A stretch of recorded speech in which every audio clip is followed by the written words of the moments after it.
నమస్తే అండి. నేను రత్నపిల్ల. జనసేన అధ్యక్షులు పవన్ కళ్యాణ్ గారు మరొక్కసారి మానవత్వం అంటే ఏంటో మనందరికీ చూపించారు. రాజకీయాలంటే కేవలం పదవులు కాదు. రాజకీయాలంటే అది ఒక బాధ్యత.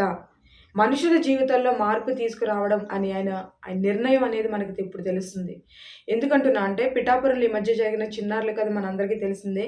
వెంటనే ఆయన స్పందించి వాళ్ళకి ఇల్లు మాత్రమే కాదు భవిష్యత్తుకి భరోసానిచ్చారని చెప్పొచ్చు.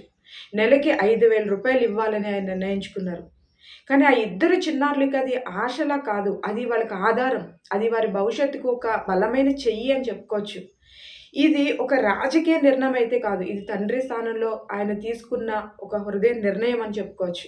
ఇప్పటికే మనం తెలుసు ఎమ్మెల్యే తన జీవితాన్ని అనాథ పిల్లల కోసం వినియోగిస్తున్న ఏకైక నాయకుడాయన. ఇప్పుడు మరోసారి మానవత్వం అంటే ఏంటో చూపించారు. పదవి కోసం కాదు, ప్రజల కోసం అన్నట్టు, అలాగే ప్రచారం కోసం కాదు, పరితపించే హృదయం కోసం అన్నట్టు ఆయన నాయకత్వం మనకు కనబడుతుంది. ఆయన నాయకత్వం వల్ల సమాజం మారుతుంది అని చెప్పుకోవచ్చు. ఇలాంటి దాతృత్వం ఉంటేనే రాజకీయాల మీద నమ్మకం అనేది మనకు పెరుగుతుంది. మనం కూడా ఆయన్ని కేవలం ఓటు వేసే నాయకుడిగా కాదండి, సమాజానికి దారి చూపే మార్గదర్శిగా కూడా ఆయన మనం చూడాల్సిన అవసరం ఉంది.